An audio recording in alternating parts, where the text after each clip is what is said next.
and now we're live.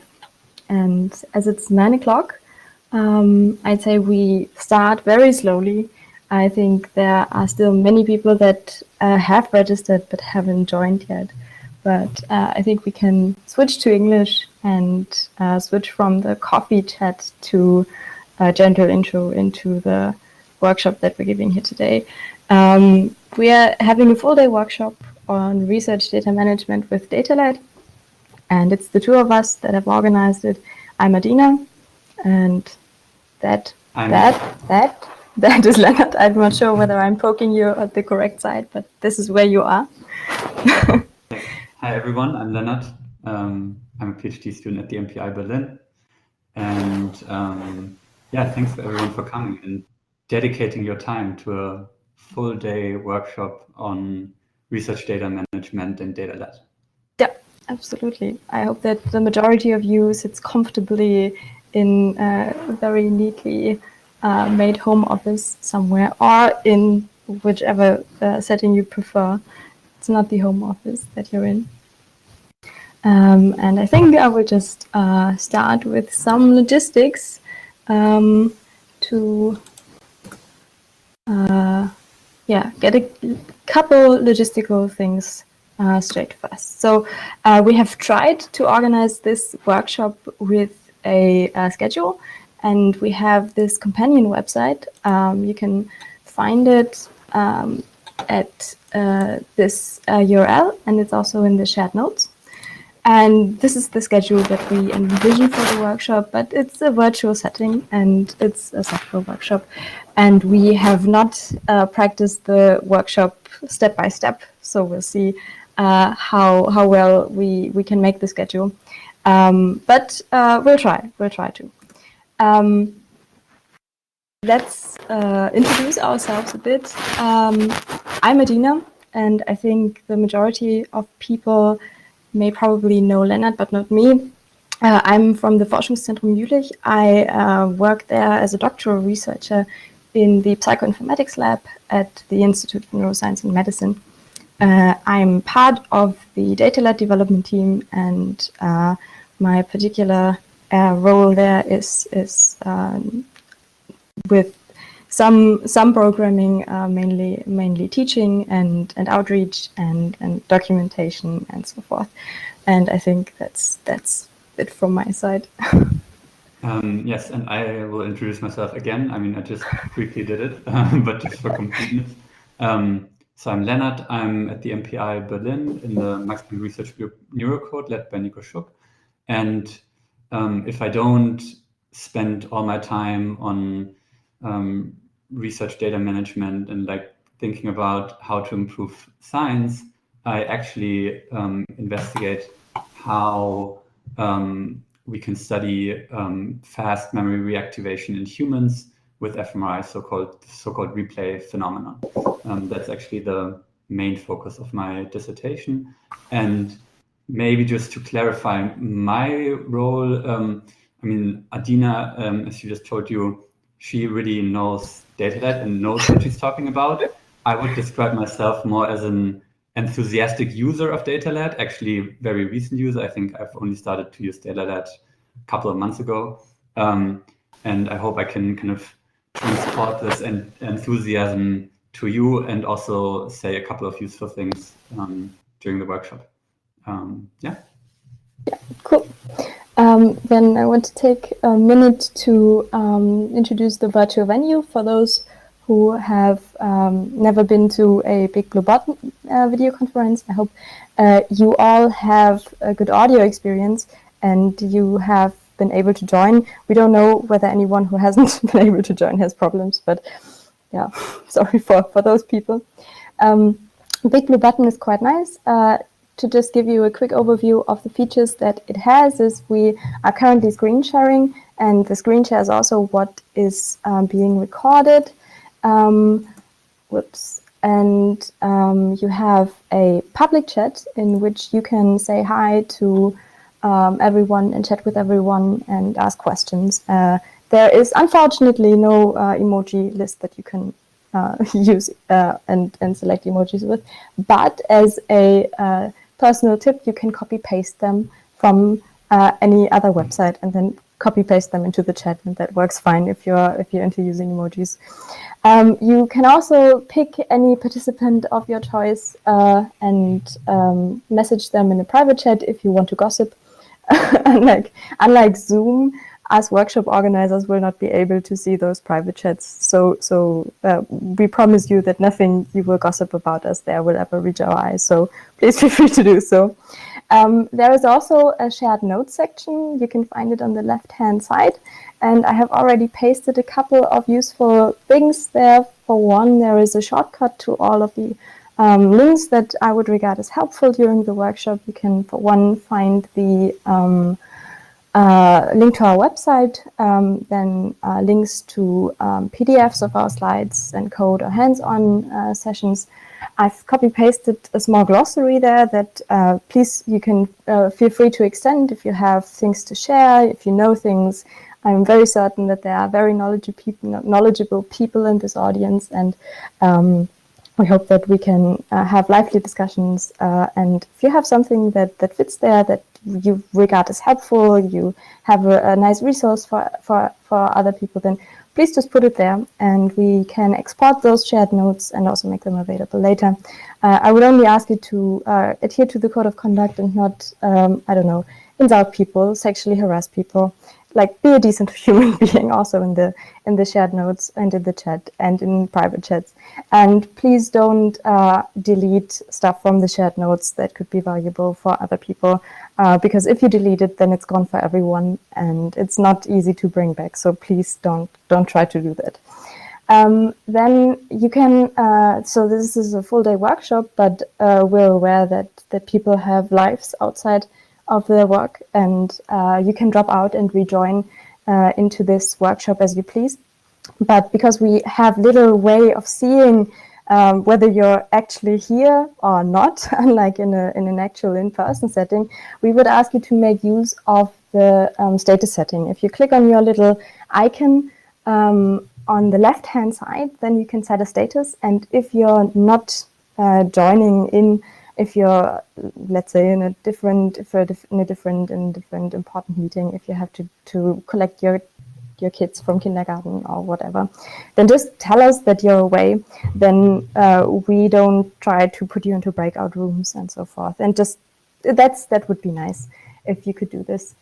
Then we wanted to tell you why we're here. Do you want to do this, Lennart? Yes. Yes, I could do that, but I also just wanted to add or emphasize what you've been saying before. So you have various ways to interact with us, and I mean, we all know that interaction via these online settings can be tricky. So, but we would really like to ask you to also make this as interactive as possible, which means if you have any questions, you are free to kind of interrupt us or just speak up, or you can, like Adina said, you can use the public chat. Or if you don't want your question or comment in the public chat, you can also write us in the private chat, and then we read it for you. There are all these options, and I think we really appreciate that you just do that and don't feel shy to interact and comment on things. I think it's also, we can also say that like on some things we're maybe not entirely sure in detail, or we don't know everything about a certain topic. So if you actually have some insights that you want to contribute, just feel free to add them and just join the discussion, basically. I think that's that might be nice for all of us, basically. So we don't not need to talk all the time throughout the whole day. Yeah. And also people have been telling me that my microphone doesn't sound too good. I've tried to adjust it now. So if my audio ever sounds weird, if it makes weird noises, just tell me. I have no way of knowing, unfortunately. Okay. We wanted to stress why we're here, just to be transparent about this and to raise awareness and attention. We're here because of an organization that is called ReproNIM, which is short for reproducible neuroimaging, and that is an initiative to improve the reproducibility and efficiency in neuroimaging. And the goal, I've already paraphrased it in this first statement is to improve the reproducibility of neuroimaging science and extend the value of our national investment in neuroimaging research while making the process easier and more efficient for investigators. And while all of this stresses neuroimaging, Lennart and I have decided that we want to do this in a non-neuroimaging specific way, but just as a general introduction to a couple of helpful tools that can improve reproducibility in whatever science or field that you're actually in. And Repronym does these efforts by developing free teaching materials, so you can go to their website and find really nice materials that you can work through yourself or that you can send to others. Repronym supports open software tool development, and it offers also training activities. And Lennart and I were lucky to receive a fellowship from the Repronym organization and the International Neuroinformatics Coordinating Facility. And thus we're fellows of this organization, and fellows like us, we teach our peers in independent courses, in workshops, or in hackathons about the tools or methods in our field that we think are helpful to increase the reproducibility of research in general. And yeah, today we have a workshop made that centers around DataLad, and we try to use the full day that we're having here to do a little bit more than a standard introduction. So a little bit more than just the standard, easy, start to end, everything works out fine use cases. But we try to do that and also give some in-depth explanations and hands-on experience that you can participate in, and also discussions. So we try to enable confident users that actually have an idea of what the tool can do an informed decision on whether they want to use it, and have concrete examples of what to do with it and how to troubleshoot and how to use it for various settings. And we have tried to incorporate our own workflows as researchers and how we use it day to day to make our science better and much more importantly also easier for ourselves. And maybe just to add to that, like Adina said, it's many of the workflows that we present are meant as kind of illustrations and just to put out some ideas, like next to the basics we teach, for example, about research data management and DataLad. And this is, again, like Adina said, it's not complete and like covers all the use cases that you possibly have. So again, if you can think of any useful project that these methods could be applied to, then feel free to share them, and we just kind of throw out ideas so that you kind of are inspired maybe how these tools can be used. Yeah. And just to put in slide form, in writing, what Lennart has already said, we've tried to lay out some advice for interactions throughout this virtual workshop. For one, if you have a question, and please very much feel encouraged to ask questions. There are no stupid questions. The things that we're talking about here are hard, especially if you have, say, never used your terminal, if you have never used a software container. We don't know where your standing is in neuroscience or in a related field. We don't know how much computer skills you bring with you to this workshop. And if you are just starting out, or if there's a concept that you don't know about, then it's much easier for you to get started with it if you ask us a question and we have the chance to answer it. Maybe you also have a very, very detailed question or very complex question, and then we may not be able to answer it. But please feel encouraged to ask those questions so that you have a chance to get an answer, and we have a chance to get to know whether we lose any audience, to just give us the chance to make this as useful as possible for you. And thankfully, a couple of people from my lab have also joined this video conference. There is Benjamin already here, and Michael, who is my boss, and I think Laura will also join later, and all of those people work on DataLad, and they have been so kind as to offer chat support. So while Lennart and I will try to talk and entertain you, we may not be able to monitor the chat super well. And then there are other people that can jump in and assist us with answering your questions. So please make use of that feature, and thank you very much, everyone, for agreeing to help. It's really appreciated by everyone. One thing that I would ask you, though, is to first ask the question in the chat and not interrupt the speaker if they are talking. If you can, sometimes it may make sense, but it's more polite if you do it in the chat first, and then we'll try to get to it. And if you have anything that you want to discuss, or if we are initiating a discussion, then please, as Lennart said, feel encouraged to join. We try to make this an enjoyable thing and not something that you have to endure out of politeness.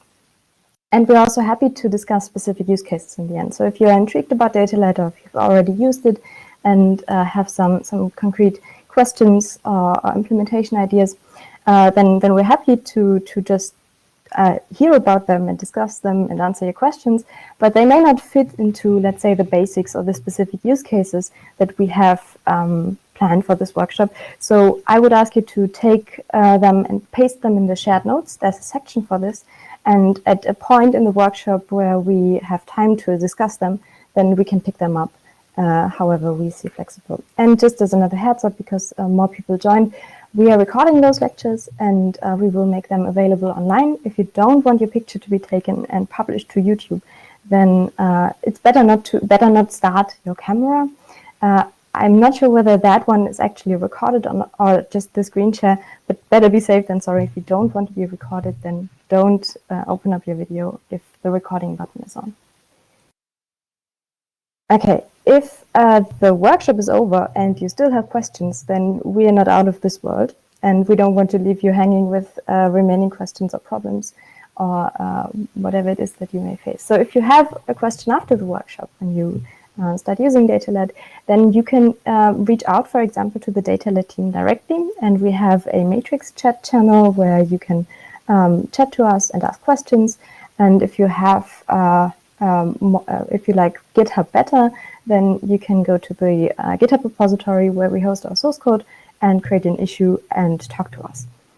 You can also reach out to a user community of DataLad that's especially big in the neurosciences. And if you go to neurostars.org, which is the Stack Overflow for neuroscientists, and then create a post with the DataLad tag, then people that are using DataLad can come and help you with the questions that you have. And of course, if you want to learn more after the workshop, if there are remaining questions that we didn't have time for, or if anything else comes up after the workshop, then there is a DataLad YouTube channel where we will also publish these videos. And there's something that is called the DataLad Handbook, which is a user-centered documentation resource. And I want to bring special attention to that because everything that we're talking about is documented in there, and you can read up on it in your own pace. And there's much more to know about DataLad than we can talk about. And all of that is put in the DataLad Handbook, from overall installation configuration things to a complete tutorial walkthrough about all of the basic functionalities and step-by-step solutions to common data management problems in the use cases. Maybe to quickly add to that, or just to emphasize, from a perspective of a kind of recent user who learned about DataLad, I cannot recommend the DataLad Handbook enough. So it's really amazing how extensive this resource is. And I think if you print it to PDF, it's a couple of 100 pages or so. And it's actually really fun because it has a lot of examples and has some kind of narrative that walks you through different exercises and so on. So it's really a great resource to learn about DataLad. And I really encourage you to check it out.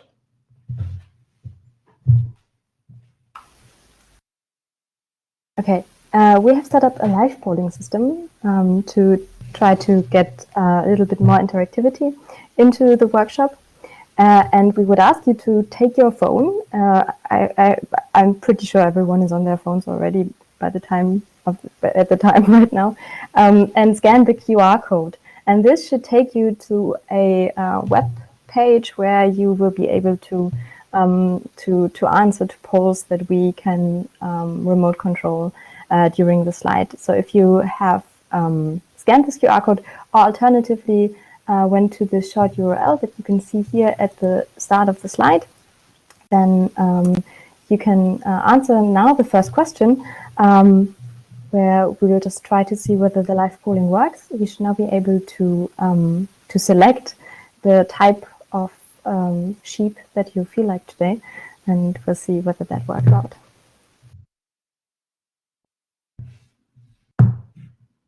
Did everyone manage to scan the code or type the link? I think so. Answers are coming in.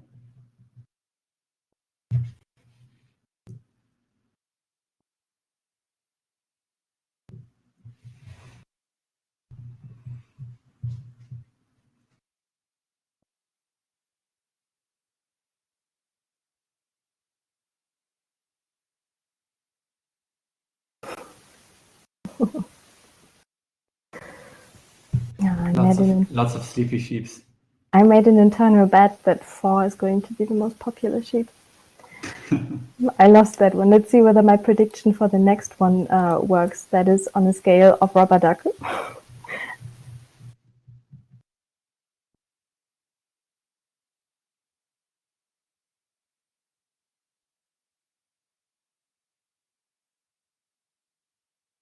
I should just log in and influence the result count by voting as well.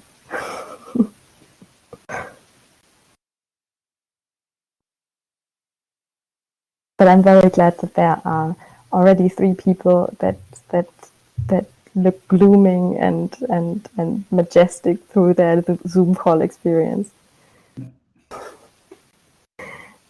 Okay, great. Thank you very much. That seems to work out nicely. Cool. And we would like to also use this welcome and introduction section to learn a little bit about our audience. I forgot about this question. That's, of course, a very important thing to learn about our audience. And full disclosure, I'm still wearing them.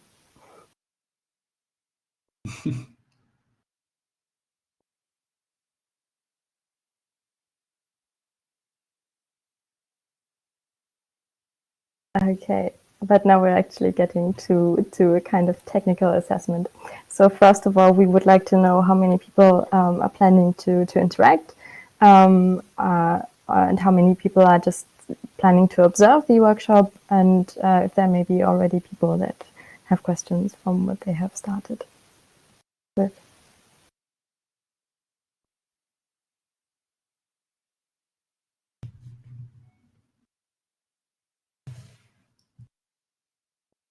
Cool.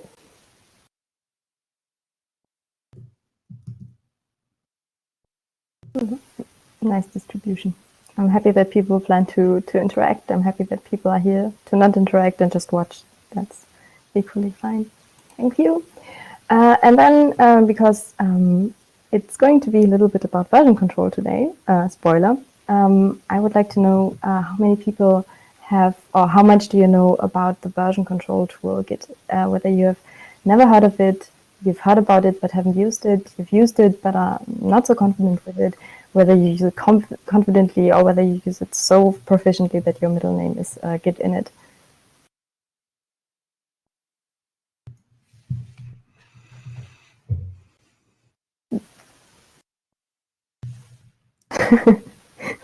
Oh God, we gave Stefan an idea.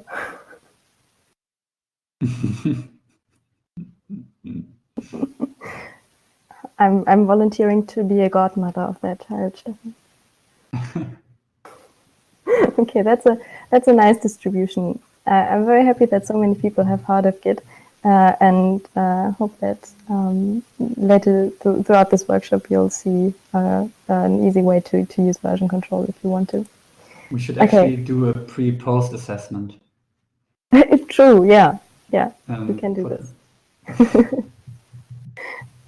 Yes, so one thing that would be very relevant, because DataLad is a command line tool, predominantly, we would like to know how much you know about your computer's terminal, whether you have never used it actually, whether you have used it sometimes but not so frequently, or if you're let's say proficient user that use it for many or most tasks throughout your research, and that looks like a nice start already. I'm happy that so many people use the terminal. That makes it very easy, much easier for us. Okay, and that's going to be interesting for a later hands-on session for those people that plan to interact with it, whether you have an MPI Keeper C file account.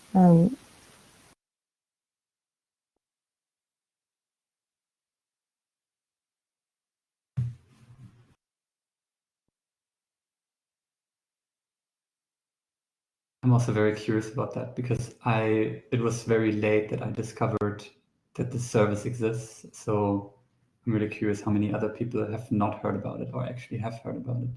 But seems rather balanced, actually.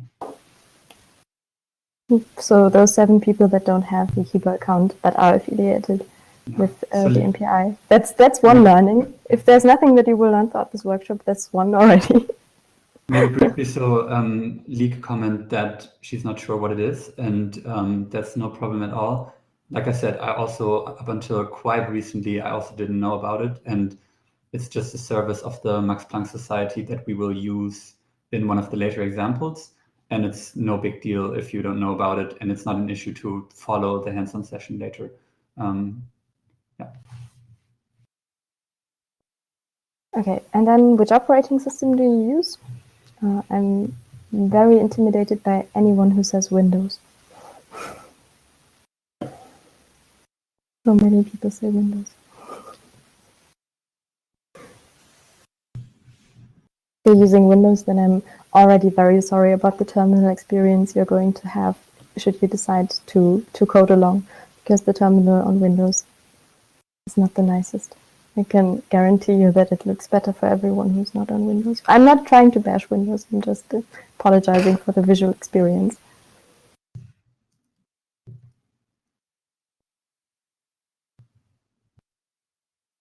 Cool. I think, yeah, that's already the next one. So last slide, I think, about the logistics, what we'll be doing throughout the workshop once we've finished with this session, starting from the next session on. We'll do a mix of live demonstrations of DataLad with live coding or remote control terminals, and we'll also show some workflows.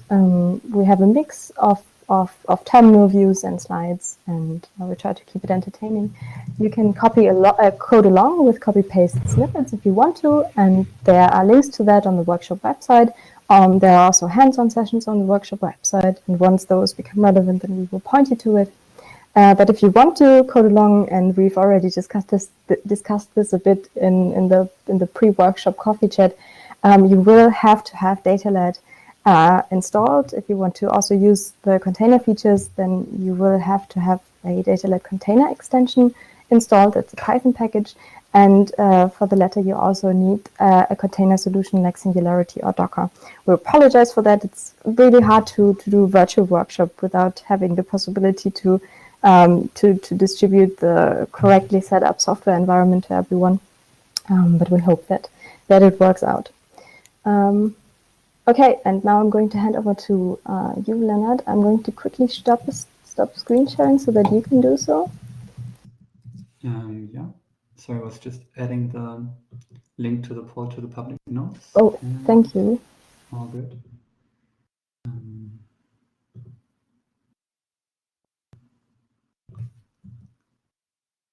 All right, can you see my screen? Not yet, but it's loading.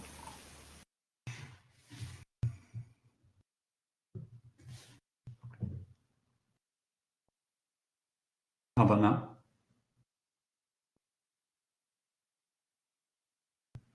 I can't yet, but Stefan sees it. So I have the slides, so. Okay. Yeah, due to my setup, I can't monitor the chat or see you and see my slides at the same time. So just feel free to interrupt me if you can't see it. Okay. So Samir can go now. We can see you. We can see your Okay. screen. Awesome. Okay. So thanks for this introduction of the workshop, Adina. And now I would like to briefly motivate the whole experience and the topic, research data management, just to kind of get you a bit excited, but also point to some of the issues and questions that we're talking about when we talk about research data management.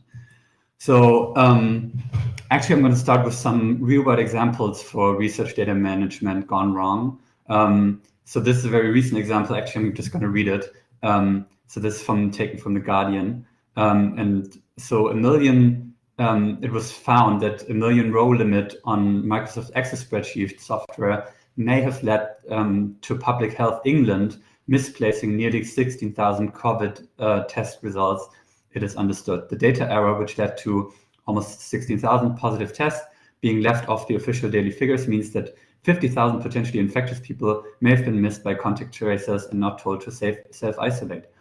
In this case, The Guardian understands one lab has sent its daily test reports to PHE, so Public Health England, in the form of a CSV file, the simplest possible database format, just a list of values separated by commas. That report was then loaded into Microsoft Excel, and the new tests at the bottom were added to the main database. But where CSV files can be any size, Microsoft Excel files can only be 1,048,576 rows long, or an older version, which PHE may still have been using, a mere 65,536. When a CSV file longer than that is opened, the bottom row gets cut off and is no longer displayed. That means that once the lab had performed more than 1 million tests, it was only a matter of time before its report failed to be read by PHE. So this is an example where it's not really, it's the question if you would call that research data specifically, but it's an issue with real life consequences where data management was, let's say, suboptimal. Another example is a bit older, is from economics. Maybe some of you heard that. So there was a very popular study in economics that showed that average real economic growth slows when a country's debt rises more than 90% of the gross domestic product. And the finding of the study has actually been used or brought forward by many politicians around the world to support, for example, politics like in Greece, so kind of finance politics, and actually, so which of course had kind of very important real-world implications. And only later it was found, actually by a PhD student, that the numbers were incorrect. And as it turned out, that the Access spreadsheet that was used to come up with these numbers omitted some rows from some countries like Australia, Austria, Belgium, Canada, and Denmark.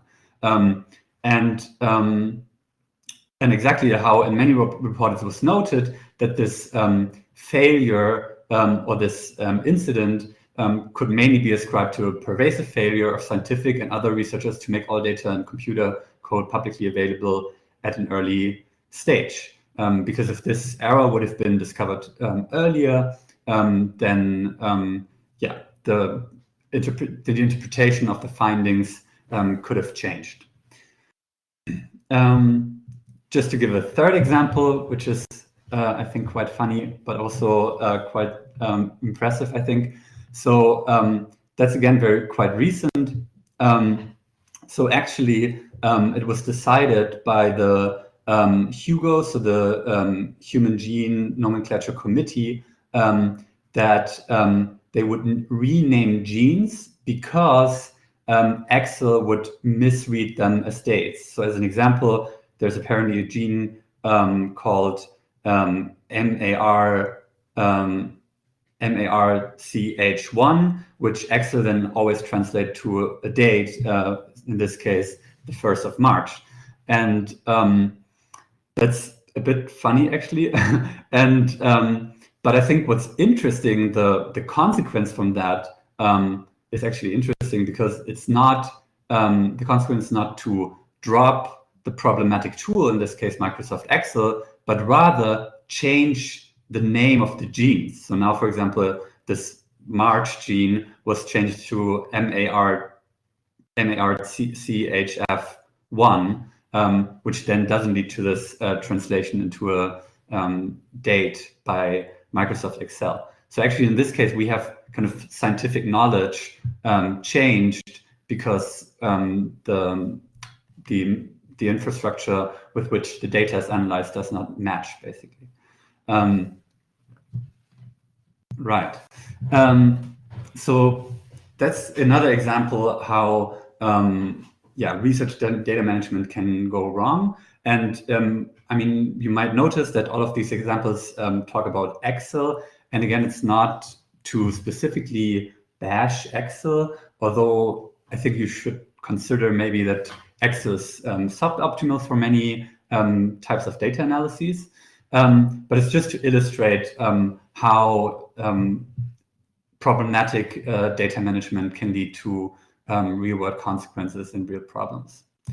So maybe just to give an example that is a bit closer to home, as I would say, of course, issues with research data management and replication or reproducibility more generally exists in kind of our fields, I think, where most people in the audience work in, which I think for most people is psychology or neuroscience. And I'm pretty sure you've all heard about the replication crisis.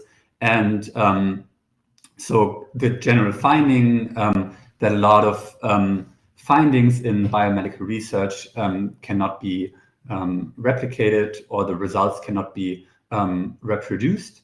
And exactly, so I just take one report here by Munafo et al. From Nature Human Behavior, and that kind of accumulating evidence suggests that there's how they very diplomatically expressed here, that there's substantial room for improvement with regard to research practices.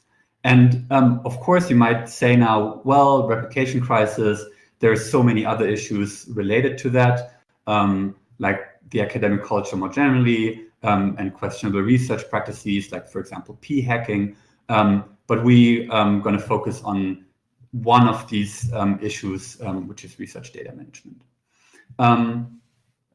So let me maybe briefly talk about what are the underlying issues when we think about the replication crisis or these other real-world examples when data management went wrong or was problematic. What are actually some of the underlying issues? And one issue is, and what is also the core assumption also for the workshop, is that data change.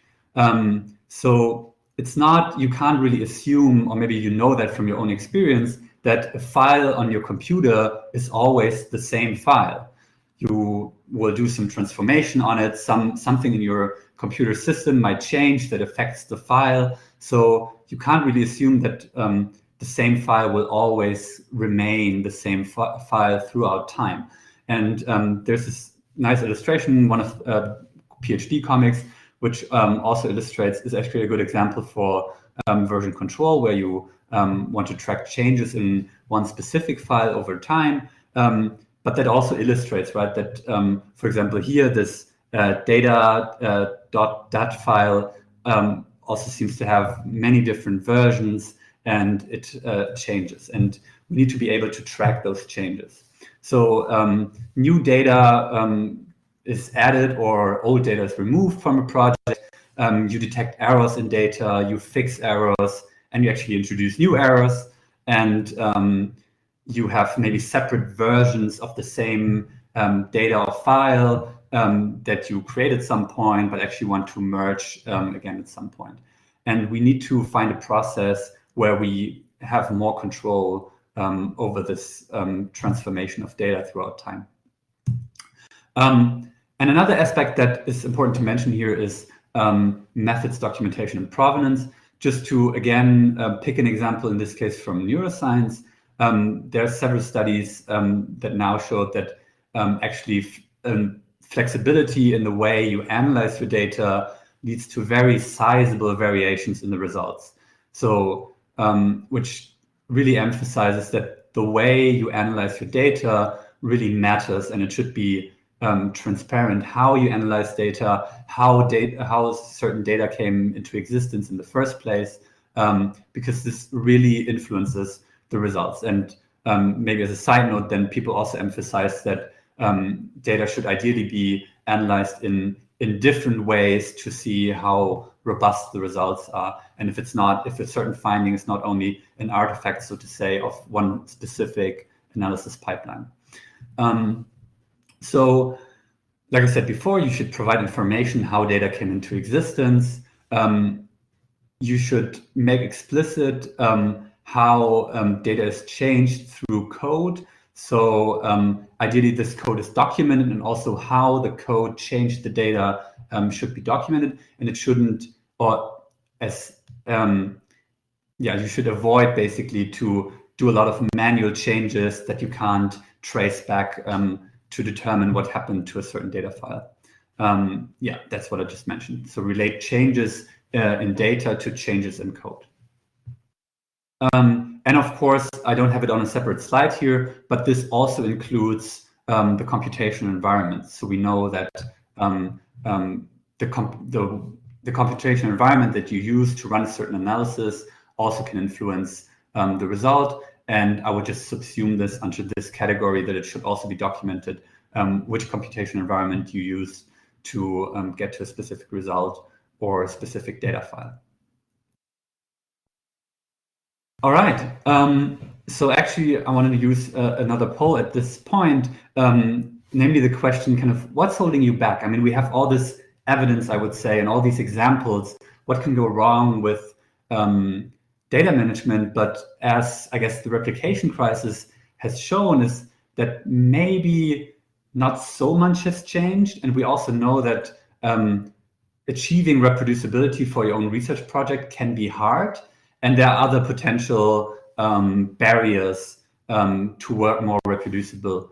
And we listed a couple of statements here that you've maybe heard before, or maybe have said yourself or thought before, that could point to potential barriers. And I think it's also good to reflect at this point what, for example, has influenced you not to work as reproducible as you would have liked or would want to. Of course, this list is not complete, so if anyone has an additional comment about what could be potential barriers, feel free to add this to the chat, for example, or we can also discuss about this later. But you can also just add the most infuriating response that you've ever gotten from people that you requested data from, people that you try to talk about reproducibility and so forth, because all of these things, in mine and Lennart's opinion, and we are those early career research with enthusiasm about reproducible and open science, and this kind of missionary energy, and all of these statements are really, really infuriating, and I think we've heard of them all already. So if you've heard them also and just want to share the worst one, just pick that up, that answer. Yeah, and maybe just to point out a few also as I see the answers. So actually the top scoring one is number 4, right? So reproducibility sounds all right, but my code and data are spread over so many hard drives and directories that it would just be too much work to collect them all in one place. And I can, don't get me wrong, I can totally resonate with that feeling or statement. But also, I would say that this points to a problem, right? It's not ideal that we tend to spread code and data over so many different places. And this, again, makes it harder for us to work reproducible and be able to reproduce our results. But I think what's important, to emphasize here, we've all been there and we all know these issues exist, and that's just why I want to bring it up at this point. Okay, thank you for your answers. So another aspect I think that is important to mention is that I put out all these real-world examples where research data management has gone wrong and I guess mistakes have been made. But And then I kind of told you, well, it sometimes can feel that all this talking about reproducibility and replication is very much driven by a lot of idealism and kind of has some morale to it. And then I also experienced that sometimes people might be defensive, or discussions can become quite heated because people maybe feel like, oh, I don't follow my kind of moral obligation, and yeah, this doesn't feel good. So, but what I want to point out is, and what many others have also pointed out, that there are actually a lot of you could call them selfish reasons for reproducibility. So I think we have to acknowledge that we live in a specific academic culture, and a lot in science is about, like Florian Markowitz said here, a lot of science is about more publications, more impact factor, more money, more career. So, and these kind of these aspects sometimes tend to stand in the way of working more reproducible, which often can mean to work a bit more slowly. And so actually, I want to put out some ideas how working more reproducible can actually help you. So first of all, I guess one important aspect is that you want to avoid disaster, which sounds a bit strong maybe, but you don't want to publish a miracle, right? I guess we all want to produce research that is reliable and that other people can build on, and we don't want to find out that years later that we have been publishing a miracle, so something that just happened because of some error or some specifics of our analysis pipeline. Another aspect I just alluded to before, I think, although I'm not aware of any kind of empirical findings on that, if you know some, I'm happy to hear about them in the chat.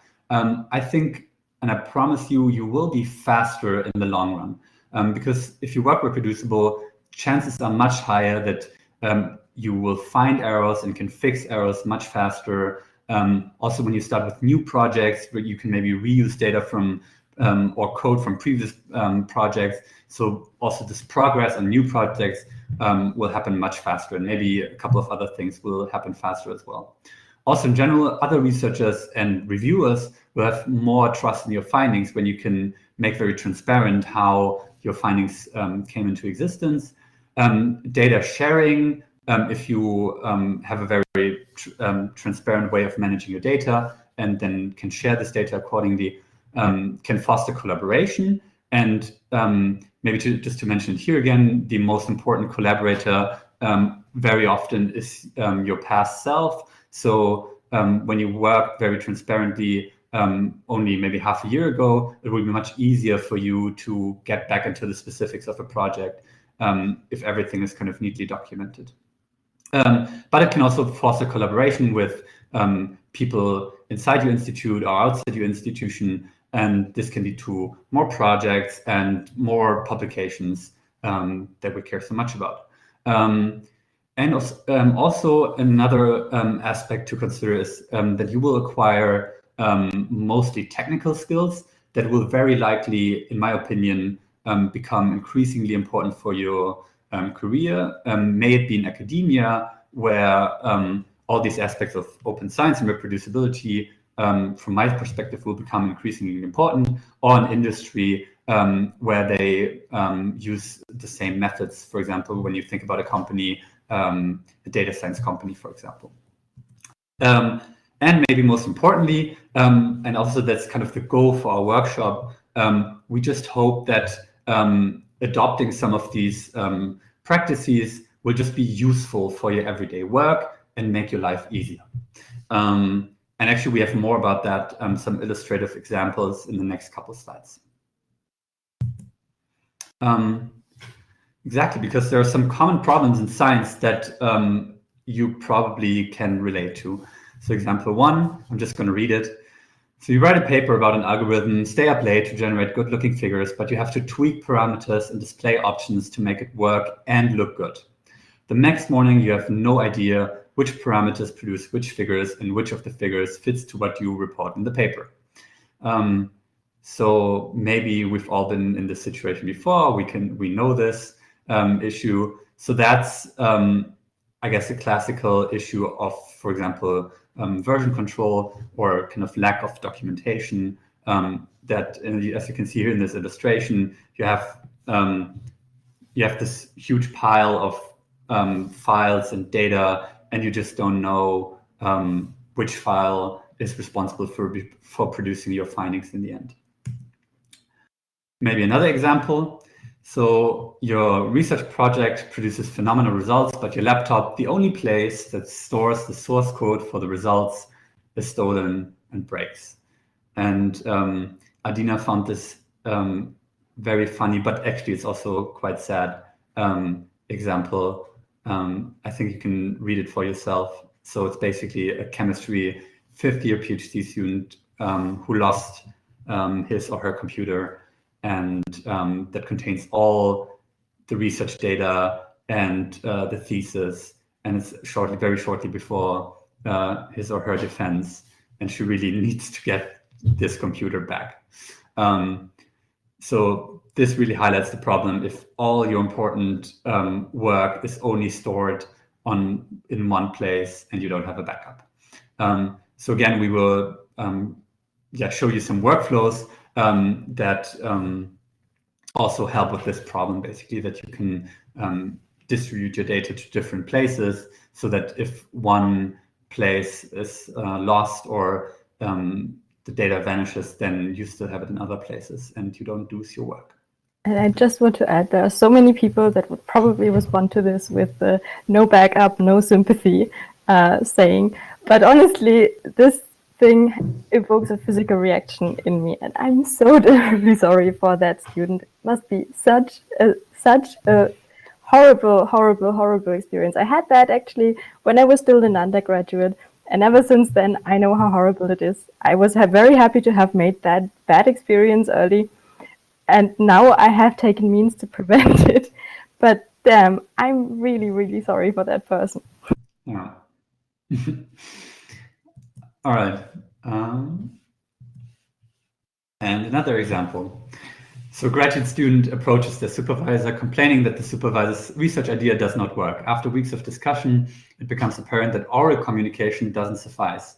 The student can't sufficiently explain the environment, data, algorithms, etc. they constructed, and if the supervisor can't enter and use the student project, there's no way to find a fix. So here we have this, again, funny PhD comic with Professor Smith. So how do I know I didn't make a mistake in my code, Professor Smith? Did you double check it? Yes. Triple check it? Yes. Quadruple check it? Yes. Did it confirm our hypothesis? Yes. Then stop checking it. Maybe some of you have also experienced this situation. And I also think it's a very common problem that quite likely many of us know or have experienced before. And this actually also points to issues of documentation, for example, or in general, communication about code and data. And later we will actually show some workflows, how you can integrate communication about your code and data and your results better with the actual code and data, rather than it's some communication that happened in the coffee kitchen and is then effectively lost because you don't remember it. Not sure, this is not the final, but second to final one. So a postdoc wrote a script during the PhD that applied a specific method to a data set. Now with new data and a new project, they tried to reuse the script, but forgot how it worked. So you've also probably been in a situation, maybe with someone else's code, maybe with your code, that you try to get it work. Sometimes it only takes a couple of weeks or so, and you're at a point where it's very hard to figure out what a specific piece of code does and how it works. And it's very frustrating experience and exhausting to get it to work again. And I think that's the final one. So you try to recreate results from another lab's published paper. You base your re-implementation on everything reported in the paper, but the results you obtain look nowhere like the original. So that also points to issues of reproducibility or replicability. And maybe you've attempted this in your own research to reproduce someone else's work. And yeah, it's really sometimes kind of data archaeology that you really dig into like all this weird jungle of code and try to figure out why some results don't reproduce. Maybe Adina, you also have some experience about that? Absolutely. But I'll talk about it a little bit later in the afternoon. Exactly. So more about that later. All right, maybe just to summarize this, so what's going on? All these examples were kind of headlined by common problems in science. But actually, if we think about it, wouldn't we all agree that it's actually pretty much old problems in science?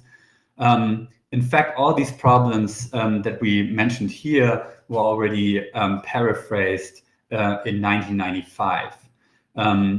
So it's really the question, at least for us who are very enthusiastic about reproducibility, when we wonder, why don't we just make our lives easier? And both for us, for our future selves, for science as a whole. And we think that we know the problems and many of the tools exist that can fix these problems. And also many of these tools are getting easier and easier to use. So sometimes we think you only need to know that something exists and you just need to get started. And I know that it's often easier said than done, but I also think that there's really no other recipe. And we hope that this whole workshop kind of motivates you to just learn about a new tool, try something new, incorporate a new aspect into your research. So what I also would like to emphasize is you should also not be too hard on yourself. So many of these things that we teach here or that you learn elsewhere, they involve new learning, and learning about new stuff can be hard, and things go wrong and you don't understand things. So I would recommend, just from my own experience, to, like I said, not be too hard on yourself. Just pick something that maybe hopefully helps you to solve a problem that you currently have. Or if you have some free time and energy, watch some YouTube video or some demonstration, go to a workshop like this one, and just try to kind of gradually weave in more of these tools in your workflow. But you don't need to do them all at once and produce the perfectly reproducible paper from scratch, but it's a process, and with more learning, you kind of gradually improve your own way of working. But yeah, sometimes it's just good to just jump in and get started, and that's what we're going to do now after a long talk about the motivation. Anything to add, Adina? No, I don't think so. If it's okay with you, then I would probably take over and start talking a little bit about DataLad. Yeah, sure. And then, so I'm going to jump over your concepts, and we can get back to them at the end of this session, because it's only 30 minutes left, and then maybe. That's a good idea. Yeah. Okay. I think I want this one. Oh, 1 second. No, has occurred in screen sharing. Maybe you have to continue. My computer doesn't want to let me screen share at the moment. No. Okay. So what I want to briefly mention now is what DataLad actually is. I'm not going to go into the how-to and code-along examples just yet, but given that we haven't talked at all about what it is that DataLad is, only about the problems that we're facing, I want to use this session to give you a rough overview of the features that DataLad has, and basically a heads up on what is to come during this workshop, because DataLad is a tool that can help with small or large scale data management, and probably with many of the problems that you're facing, and certainly with the problems that we have highlighted, or that Lennart has just highlighted from real world examples. And it's free, open source, a command line tool, and it has a Python API. And to start with the technical stuff, with the details first. So it's available for all major operating systems: Linux, Mac OS, Windows. It's MIT licensed. We're doing open source development, and you will probably use it in a command line tool, although you can also use it in your scripts, and I will show you later how this is done. And DataLad is a tool that builds on top of two version control tools, Git and Git Annex, and Lennart has prepared for those people that are not super confident with Git a short concept overview of what version control actually is and Git, and I'm just jumping ahead of him very meanly. I'm very sorry about that. But for those that don't know Git, there will be a short explanation on that by Lennart. DataLad allows, with the tools that it builds up on, version controlling arbitrarily large content. And that enables you to not only version control, let's say, your code or your manuscript, which are things that you would usually version control because they are small and text-based files, but you can also version control data and even software alongside to it. DataLad has also transport mechanisms for sharing and obtaining data and software and code and whatever you decide to share.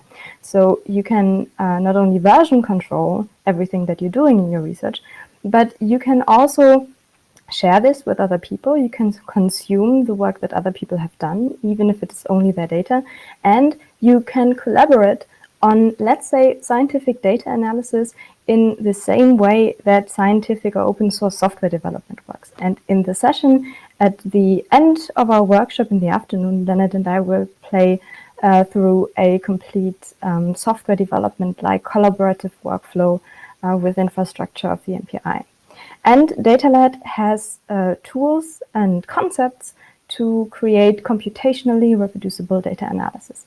And this allows you to not only link data, code, software, and your results together, but you can also track and share the provenance of those digital objects that you create. And that enables you to be completely transparent and open with your science if you want to, and make it easier for you, your future self, and your collaborators to build upon and use your science. DataLad is also a completely domain agnostic tool. So while the people that are developing it are neural imagers, neuroscientists, there's no specific data type that's relevant. And while it is most commonly used in neuroimaging, it's completely domain agnostic at all. I want to start with acknowledgements when talking about DataLad, because Lennart and I are here presenting work that is by no means done by us. DataLad is a very large project, and it's been going on for many years already. It's part of a large German and US-American collaboration, and we're widely funded, and we collaborate internationally. The software project came into existence with Michael and Jarek, and has since attracted a number of other core developers, namely, for the most part, Kyle and Benjamin is also here. And a lot of additional contributors. It's open source software. And Joey Hess, I want to name him explicitly because he is the creator and maintainer of one of the underlying software tools, Git Annex.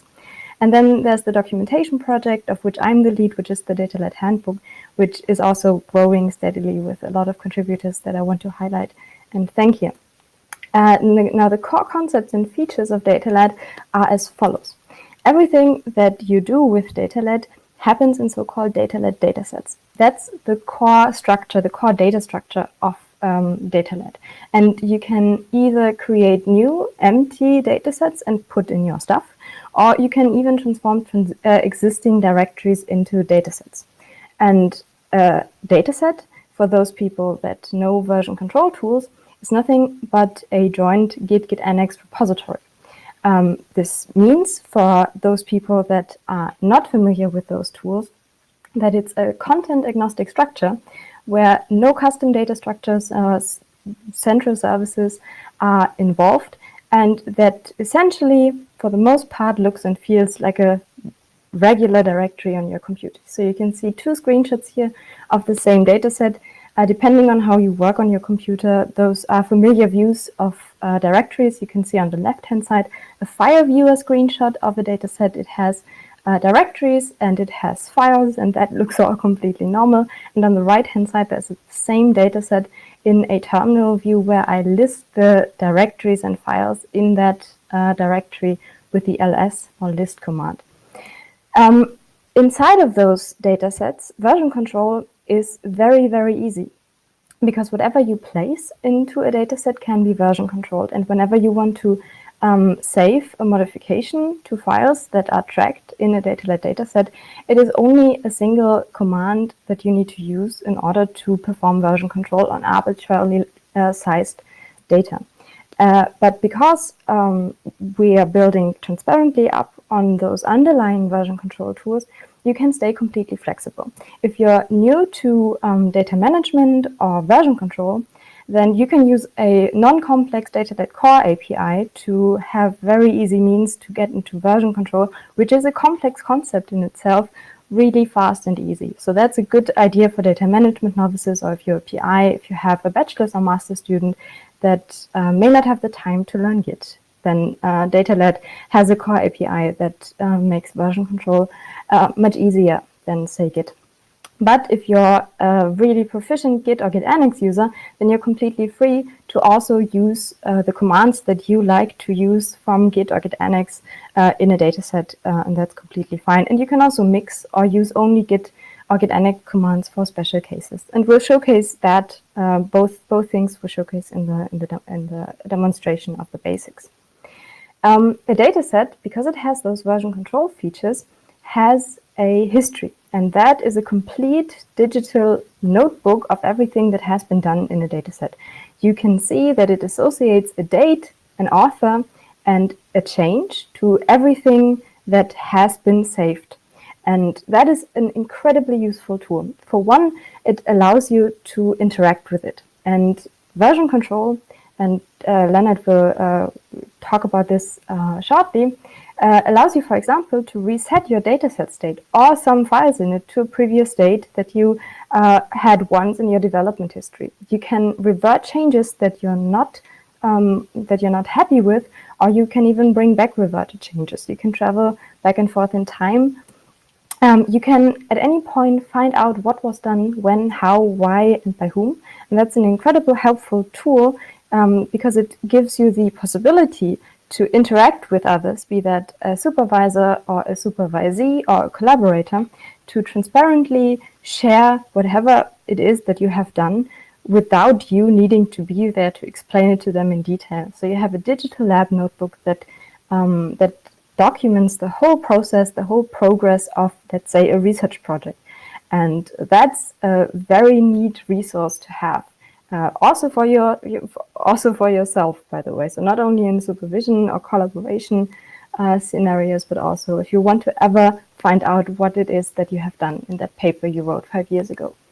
And you can identify precise versions of things, which is a very, very handy thing, as Lennart has already said in his introduction. If you are able to identify, let's say, a data file or a complete dataset in a specific version and link that to the analysis that you have run and the results that you've obtained, you can be completely transparent about the data that was the input to your analysis. Beyond those local features, as I would call them, DataLad datasets have the ability, or give you the ability, to consume other datasets or collaborate on datasets. So you can have and be completely happy with a dataset on your workstation, but you have the possibility to also get others' datasets if they share them with you over a variety of channels. And you then, once you have obtained such a dataset, have easy means to update whatever it is that happens in that dataset. So instead of emailing changes back and forth, you can use version control mechanisms that allow you to run a simple command, DataLad update, to integrate whatever your collaborator has done in a dataset, or let's say if data has been updated at a public source into your own dataset on your workstation.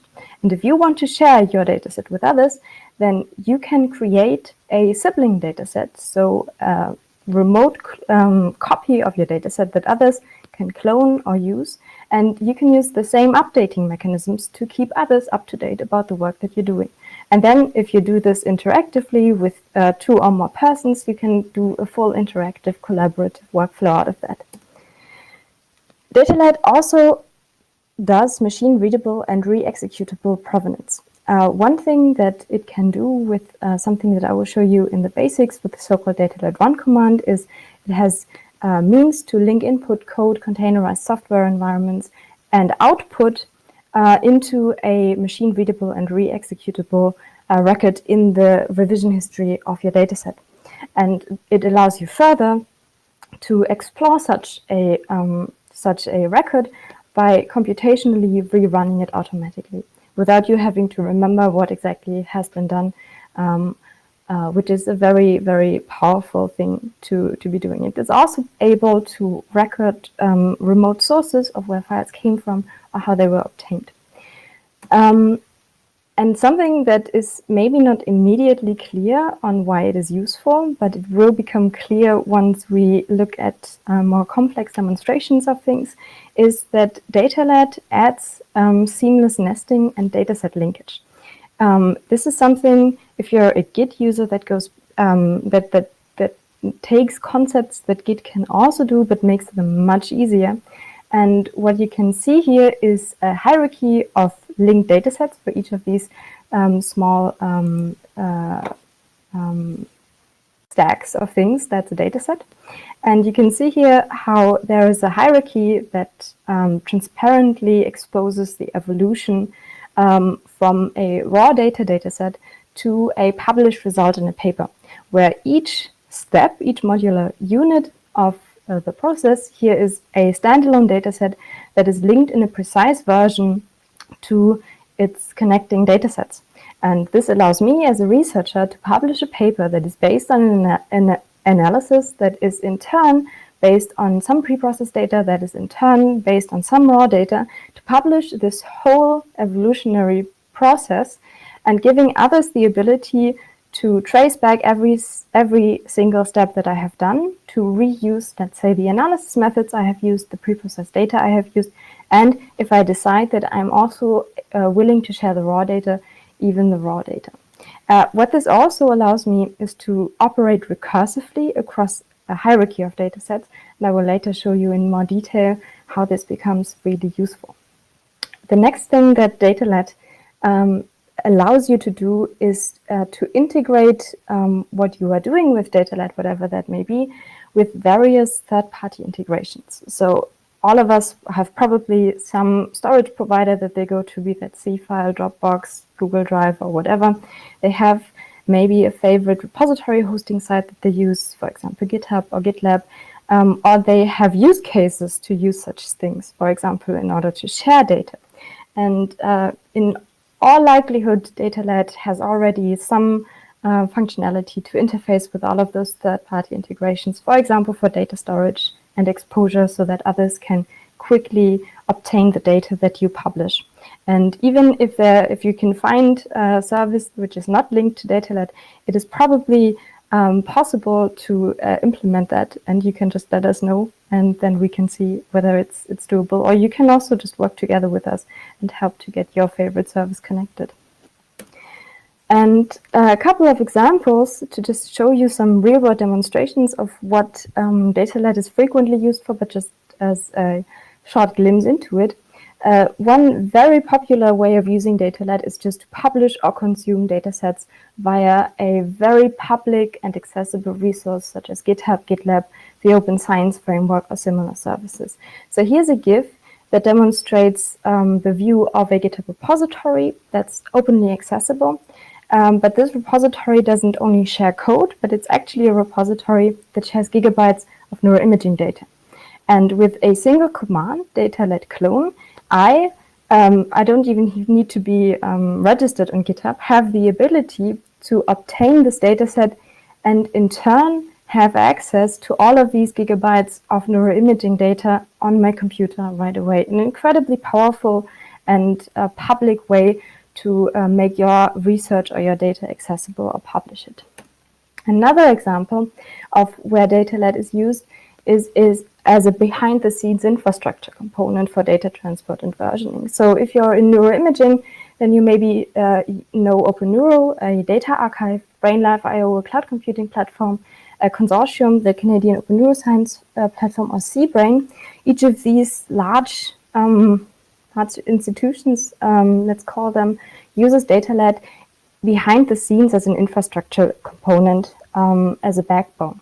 So if you go to OpenNeuro, which just collects hundreds of data sets, and then you can pick basically any data set, and while you have a web interface where you can download those data as one giant blob, each dataset also has the opportunity to DataLad clone these datasets. There's also a public Git repository giving you access to it.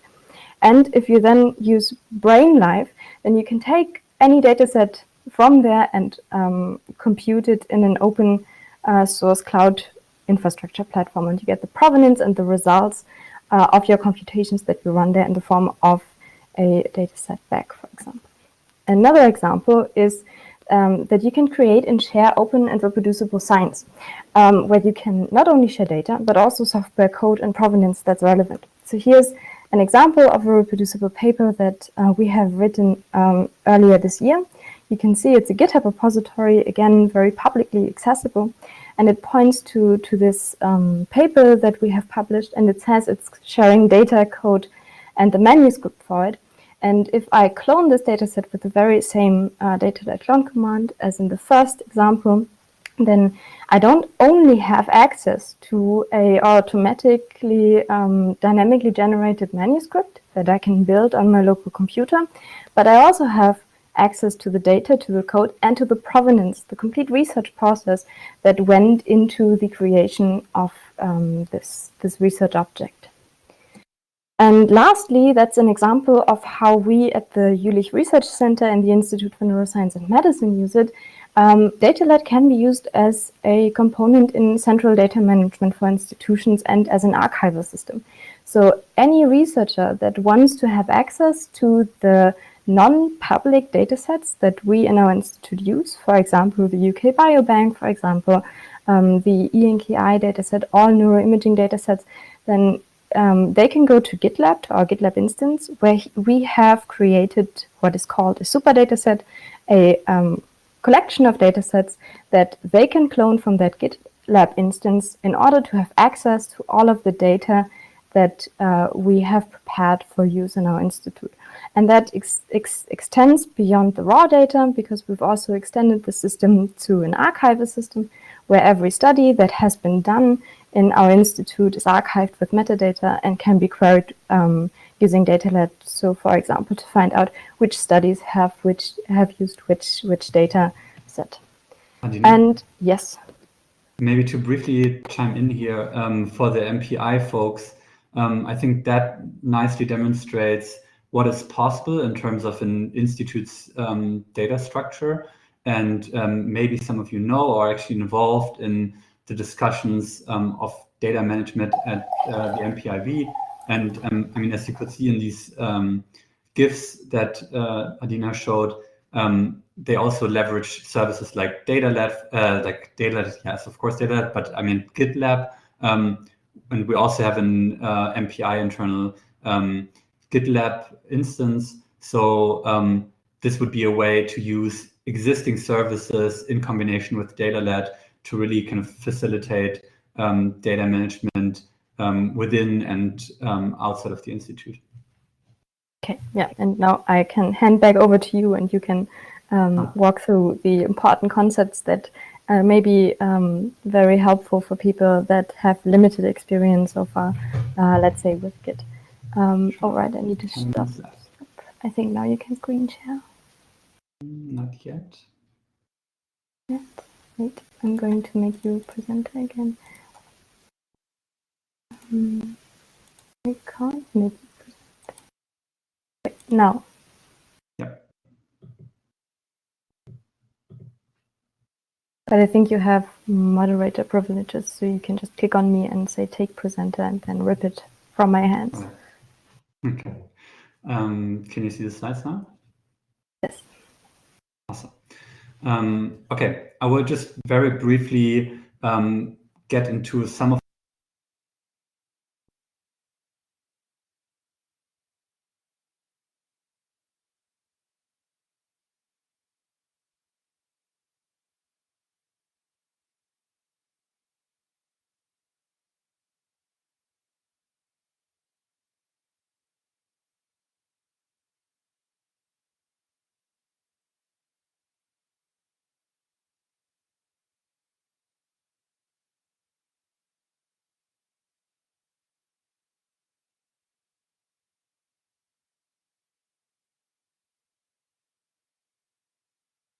Oh no, I think we lost Lennart. That's too bad. Yeah, I think I will just take over. 1 second, and maybe he is able to join in a second. It's going to be fun. I don't know the slides that he made here, but I will try to. So Lennart was so kind to prepare a couple of explanative slides. Yeah, exactly, PowerPoint karaoke. A couple of slides that, no, where's my screen sharing? That explain some of the important underlying constructs or concepts that this workshop uses or takes as some sort of a prerequisite or given.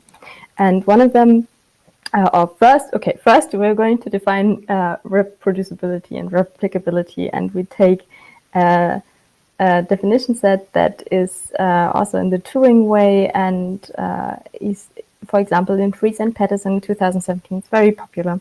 So reproducibility is when you use the same data and the same methods and are able to obtain the same results. Whereas we define replication as having the same methods but new data and getting not identical but results that are fairly close and supporting. We are talking about what is called robustness when we use new methods on the same data and receive similar results, and generalizability, which is what many people call the overarching goal of science, is when we can find the same support for the same hypothesis or theory that we've made when we use new methods on new data and have similar conclusions. And then there's a very important quotation by Claire Baut and Karen Bach that is already almost 30 years ago. Reproducibility happens when the authors provide, or is possible only when the authors provide all the necessary data and computer code to run the analysis again, recreating the results. And we want to, in this workshop, show you how that can be done. And later in the afternoon, you will see how it's not only reproducibility that can be supported with tools like DataLad, but how the concepts and tools that we talk about also have benefits that work towards all of the other definitions that are displayed here. Now, for those people that are not familiar with version control, here's a quick slide that demonstrates what version control is. So those are two illustrations that display the same concept and that relate to those common data science problems that we've talked about. With version control, you are capable of basically having a clean desk and nice revision history to work through and use. So the way that I explain version control is with Wikipedia. Wikipedia is nice because everyone has already read a Wikipedia page, and some of you may even have edited a Wikipedia page. If you have edited a Wikipedia page, then the process is as follows. You have to create an account. It doesn't need to be a real name, but it has to be an account that you associate a username with, so that when you do a change, the change that you make to the Wikipedia page is associated with your user account. And once you make this change and submit it to Wikipedia, then you are asked to provide a short description of why that change was necessary or what it is that you're adding. And once you click submit, in many cases, the edit that you did is directly integrated into the Wikipedia page. Now, importantly, even though this Wikipedia page changed, the URL doesn't change. So when you're editing a Wikipedia page about the Pope, then the next version, the most recent version of that page that includes your edits is not a Wikipedia page Pope version 2, but it has the same URL, so that people always go to the same URL, even though there's constant evolution. Now, the Wikipedia page usually has a trace history button at the upper corner that you can click on to investigate how did this page evolve over time, and you can see all of the edits that have happened with an associated username who did those changes at what point. And if you were to edit the Pope Wikipedia entry with the important statement that he was an excellent strip poker player, then someone in the next 15 seconds approximately will come and flag this change as being probably not factual. And what is possible with Wikipedia is then to identify this particular change that you did in the revision history of the page and reverting it. And that creates another entry in the revision list of the Wikipedia article, which updates itself still at the same URL. And that is what version control is. And that's what's depicted in this rightmost illustration here. You have one file, but you have the ability to go back and forth in time through its revision history and check out what has happened and pick a thing or a version that you want to have. And that's a very, very useful thing because it allows you to never lose work that you have done. Mistakes are not forever. And it helps you to organize everything in a clean desk. So keep things organized, keep track of changes, revert changes, or go back to previous states. And now Lennart has prepared a short crash course in Git so that you can see a couple of the most common commands. A Git init initializes an empty Git repository. If you go into this repository then, you can do changes to files or add files, like in this case, echoing a string, hello world, into a README with Unix redirection. This does nothing but creating a README MD file that contains the contents hello world. And you can then add this README to the version control system Git via the git add command and commit it, that is, save it. Ah, thank God, Lennart, you're back. I've been playing PowerPoint karaoke. 1 second, I'll promote you to moderator again.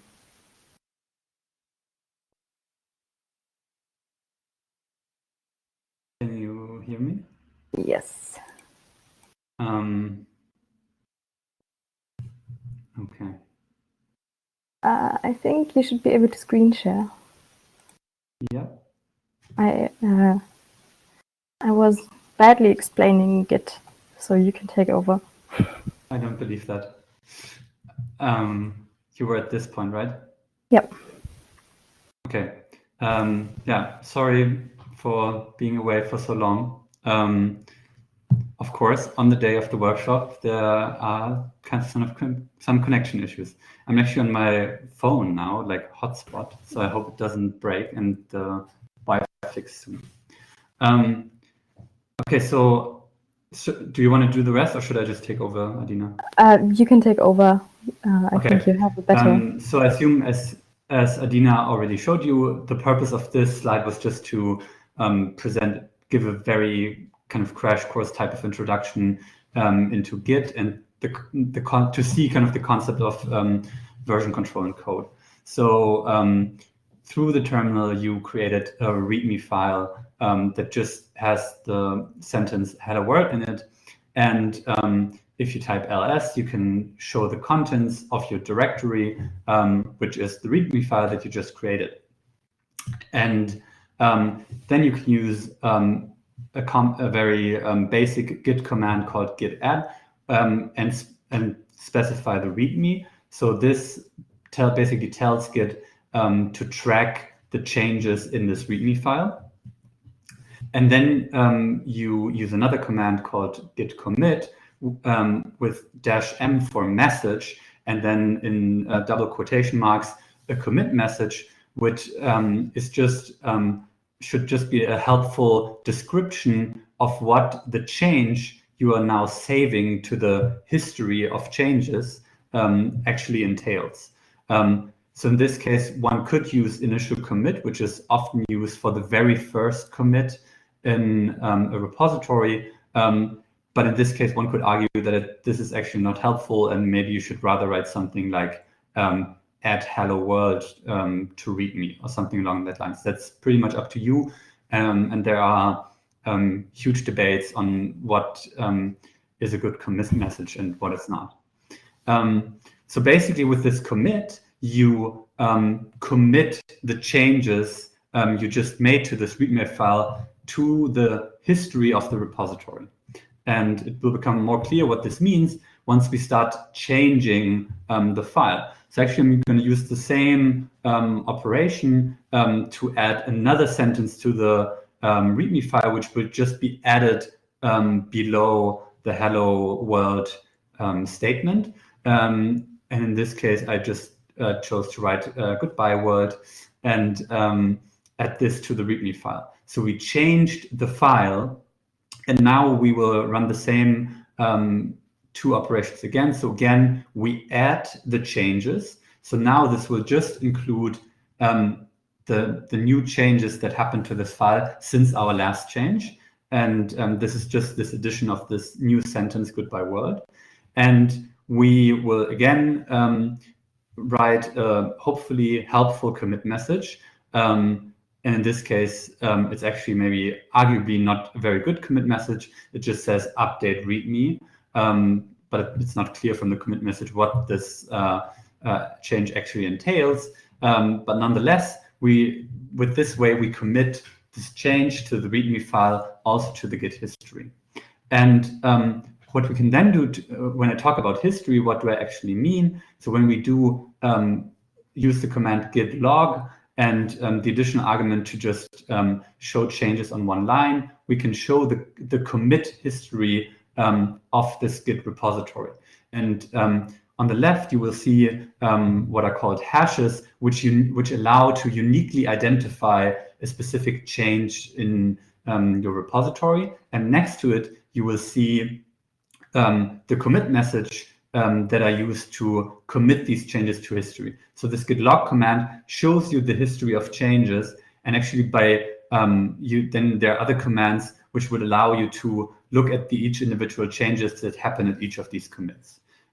So with this, you already have a very basic history of the changes that happened, and what is possible then with Git are these aspects of going back and forth in history, so that you could actually go back and revert your changes you did before and go back to a previous state of your repository.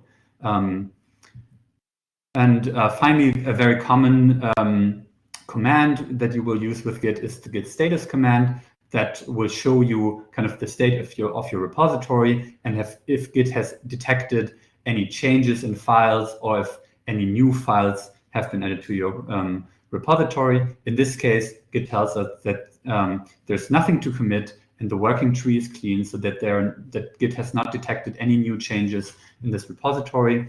And it's on branch master. We won't go into details of branching at this point, but at a later point, maybe just briefly about the concept. So this history of changes usually happens on one central, if you think about it as a timeline, so to say, you could also think about it as a tree or branch. So if you're basically on the main branch or timeline of your repository, that is commonly called in Git language the master branch, although more recently people have opted to change the naming scheme into main branch.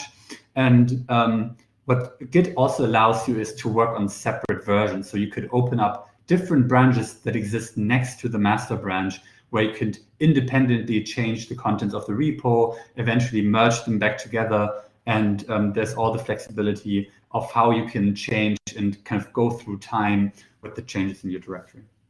But this is just meant as a really kind of crash course in code about what's up with Git. Okay, so maybe the quiz question, what is inside README now? If you kind of followed these instructions, and maybe many of you can tell, if I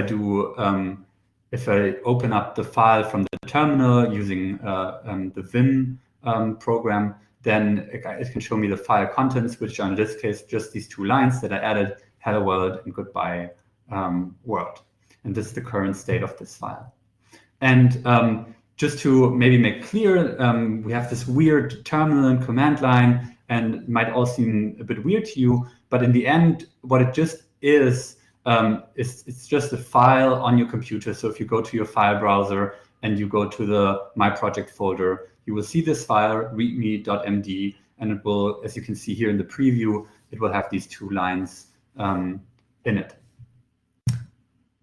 And maybe then just to clarify what GitHub or GitLab are, which are other terms you might have heard before, very briefly, GitHub and GitLab are really just platforms where you can host the contents of your Git repository. So you can basically, there's another set of Git commands with which you can interact with this online platform, and you can send your code to, for example, GitHub and GitLab, and in this way make it available to others, to your collaborators, or just kind of for yourself as a sort of backup of your code. And here you can see an illustration that maybe seems confusing to you at the moment. Maybe you already know all these concepts. All that I want to illustrate here is basically that you have some local changes on your computer at the bottom right, and you can basically, like you can see in the middle, push these changes to some so-called remote repository, for example, GitHub. Then other people can clone your work or update your work, apply changes to your work, and then this becomes this whole beautiful, sometimes very big and confusing workflow, but which a lot of people use to do serious code and software development. And so in this workshop, we will present workflows that also share data and code via these platforms. And in later stages of the workshop, it will become clear how you use these platforms, like, for example, GitHub and GitLab.